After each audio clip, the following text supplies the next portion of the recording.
Hello, it's 6:55 p.m. They have a weather alert of high winds tonight. So I got another one of these, the little chair that you sit in. So I got another one of these, and I got another one of these, and see,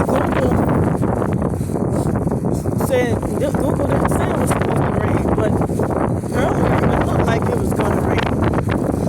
So now it's light rain right now, but it's raining. But I don't know how much worse it's gonna get. But look how big it is. You know, so oh man. But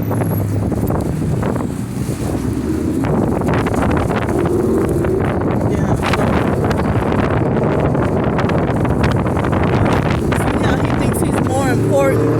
Why didn't you yield? Y'all, why aren't y'all yielding to me? See, they think they're more important. They're supposed to yield. See, they have the yield sign right there. They don't yield to pedestrians like they think they're more important.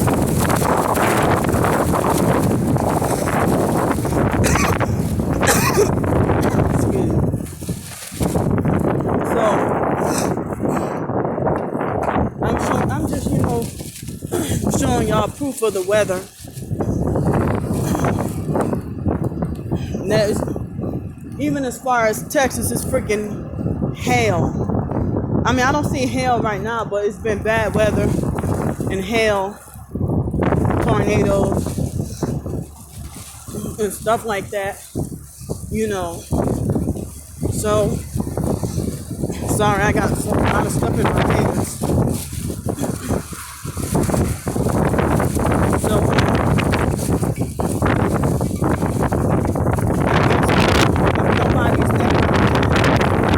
I guess it's a rainy day sweet spot, but the wind is kind of bad. I'm trying to fight for what I gotta do to survive. But sometimes you can't get an instant or an immediate solution to your suffering and what you gotta go through and stuff like that, So I don't know if y'all can physically see it raining, but I mean y'all should be able to tell.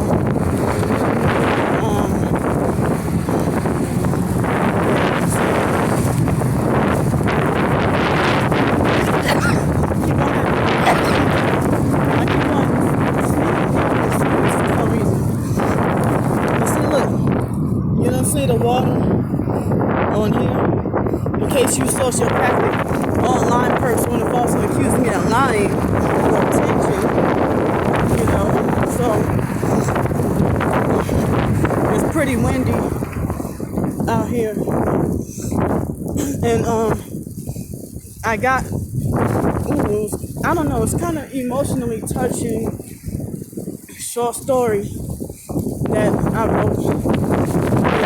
Hobo'ing Indoors, and I thought I originally planned it out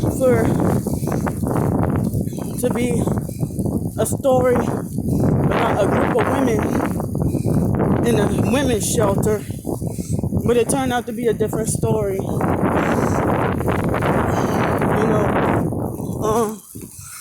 A short story about an 18-year-old named Nora Lewis, which is one of the names of the spam bots, and all of the characters' name is of the spam bots. So I don't know. It took me almost an hour to work on and write the short story, but I'm wondering if I could add more detail to it, if I can elaborate on it. I guess the development part must be pulling my hair in this chair, So I even had to deal with, performance anxiety, grammar anxiety, stuff like that.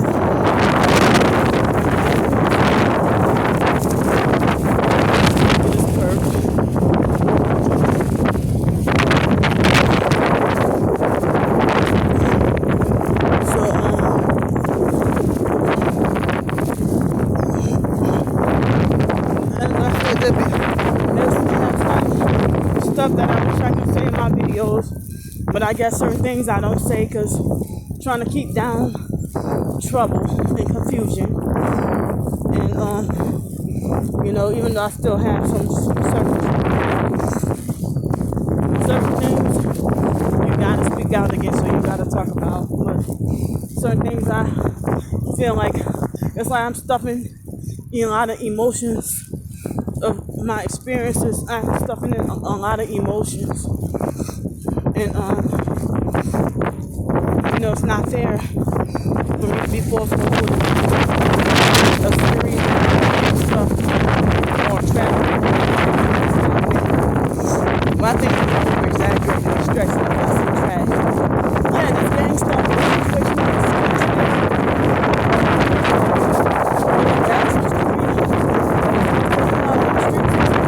that is a trend. Very sad, but anyway. Excuse me. Oh, this move, truck, move. Damn, you want to block me? You got all that parking space over there, you idiot. That's how you know he's a perp too. Trying to purposely block me from showing y'all this car right here. You see that? The bottom part of the headlight is gone on the right side. That's why I call it funny headlights. It's part of the gang stalking. And that truck right there, the person getting out this truck, and look at you trying to run over me. Trying to purposely run over me when they have all those parking spaces. See, like they make it like as if I'm in their way.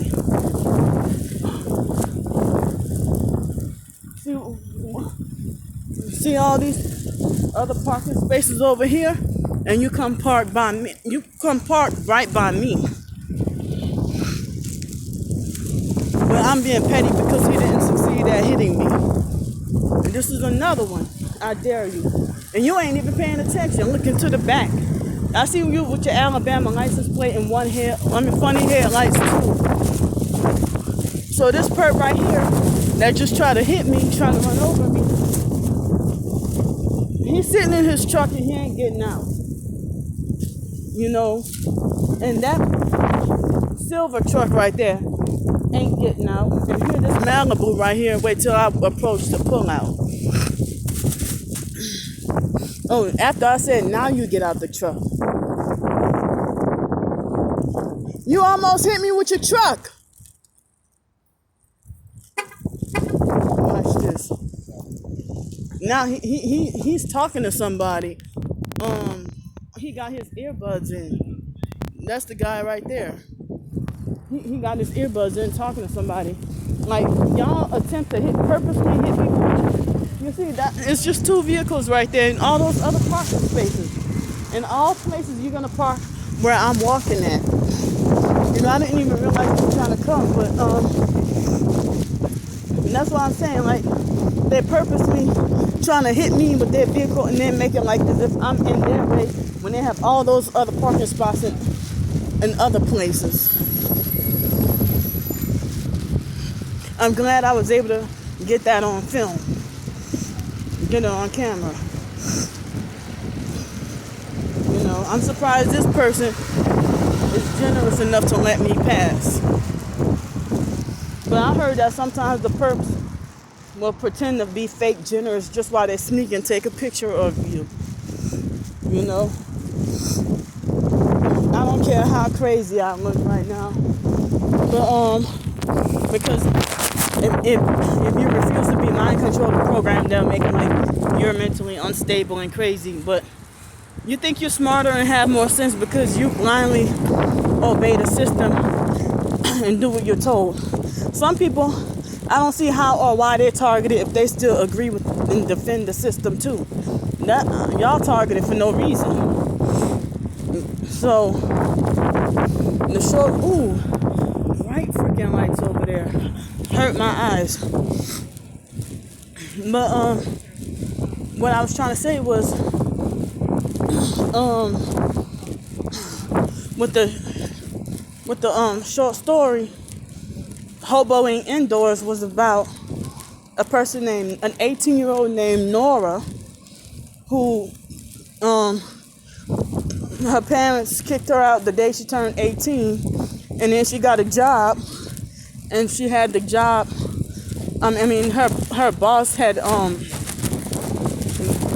took the jab, the vaccine, and then ended up on life support from the complications, and then was forced to shut down his business. Well, his family decided to shut down his business, and then she had to go and she ended up homeless. And then after that, she ended up she stayed in a motel for a night, a cheap motel for a night.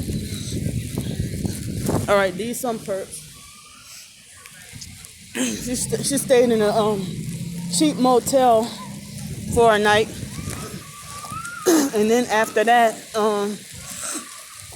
she found two dudes, and they were like raping and drugging her every night. And then she got sick and tired of it, and then went to sleep in the woods for one night, and then woke up and then got arrested by the police. And well, she became hooked on drugs when she was with those guys. She became an addict. And then after that, she ended up being an alcoholic as well. And she went to jail for, she didn't know that it was private property. And then, she got arrested and went to jail. She was young and 18, so she didn't much know anything. And so after she got out of jail, she became an alcoholic and was still doing drugs. Then she was court ordered to go to a substance abuse program. She wasn't compliant or didn't like that, rightfully so, because they're a cult. And then she was court ordered to go to Alcoholics Anonymous. And then after that, after going to Alcoholics Anonymous, then she ended up going to a Salvation Army shelter. Then after going to a Salvation Army shelter, she found a friend named Mandy, which was one of the other names of the spam bots. And then Mandy, led her to a Christian church that's, a better church than Salvation Army, their force program. And, she was tired of being controlled religiously or any other kind of way. Nora, the main character. Not Nola from Timberwood, but Nora is a different person, a different character. That's not me. It's just a different main fiction character. Not the Timberwood series. It's just another, just random little short story. So